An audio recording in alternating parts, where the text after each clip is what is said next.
Welcome to Suspended in Thought. I heard something recently that a conversation Gabor Mate was having, in which he said that self-acceptance is the same as self-improvement. And I haven't been able to stop thinking about it because honestly, I don't think I fully got it. It felt very layered, like there was more within it that I hadn't quite grasped yet. So I've been sitting with it, and my thinking has moved in a few different directions. And I've tried to unpack it in three ways. The first, that perhaps self-acceptance itself is the work. That the act of seeing yourself clearly without avoidance is already a form of transformation. Because in that clarity, something shifts. There's an alignment that didn't exist before. The second, what if self-acceptance is also about recognizing what exists within us as potential? That what we're trying to become is not entirely external. It already exists within us in some form. And what we call self-improvement is the process of uncovering that and allowing it to take shape.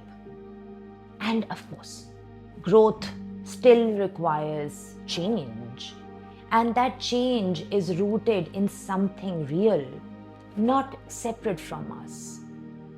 And then third, a slightly different way of approaching it.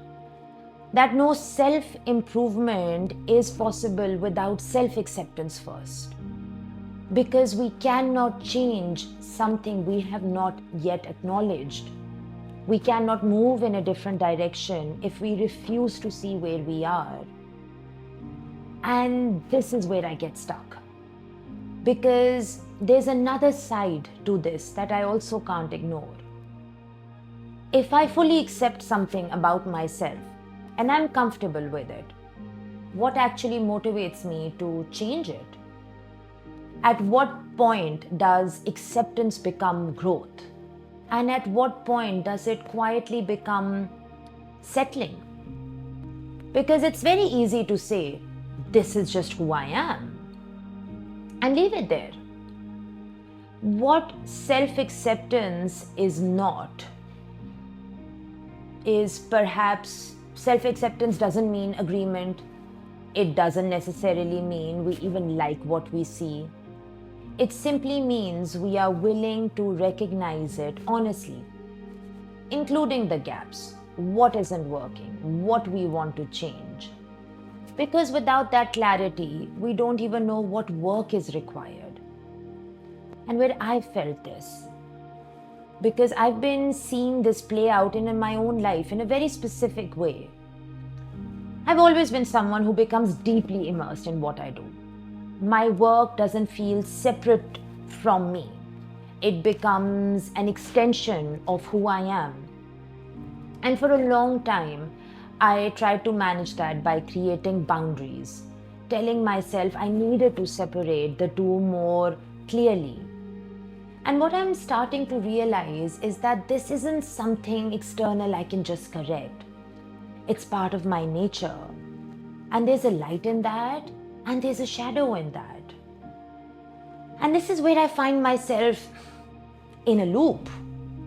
Because the same part of me that pulls me into this imbalance is also the part that allows me to focus deeply, to care, and to passionately pursue it. And I understand rationally that I don't need to lose one to adjust the other. And emotionally, it doesn't feel that simple.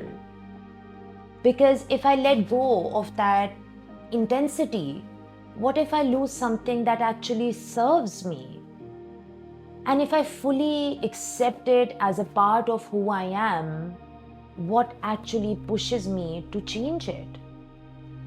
So I find myself in this kind of seesaw, trying to change it, so never fully accepting it perhaps, or accepting it and hence hesitating to change it. And somehow I find myself in the same pattern, ending up in the same place again. And I've just been thinking then that maybe self-improvement isn't just about accepting ourselves. And it's not just about changing ourselves either. Maybe it's something more precise. It's about seeing ourselves clearly without immediately trying to fix or justify what we see. And then choosing consciously what we want to evolve from there. Because who we are is the raw material we're working with. And then ultimately, self-actualization isn't about becoming someone unrecognizable almost. It's about becoming more fully who we already are. So I've been reflecting on this idea that self-acceptance might not be passive at all. And also how it can become passive if we're not careful. That it can either be the starting point of real change or a very convincing way of avoiding it. And I'm still trying to discern what makes the difference between the two. So now I'm left with this. If self-acceptance is self-improvement, then what actually moves us to improve? And how do we accept something fully without using that acceptance as a reason to stay the same? Or are those two things more connected than I'm able to see right now? I'd love your thoughts.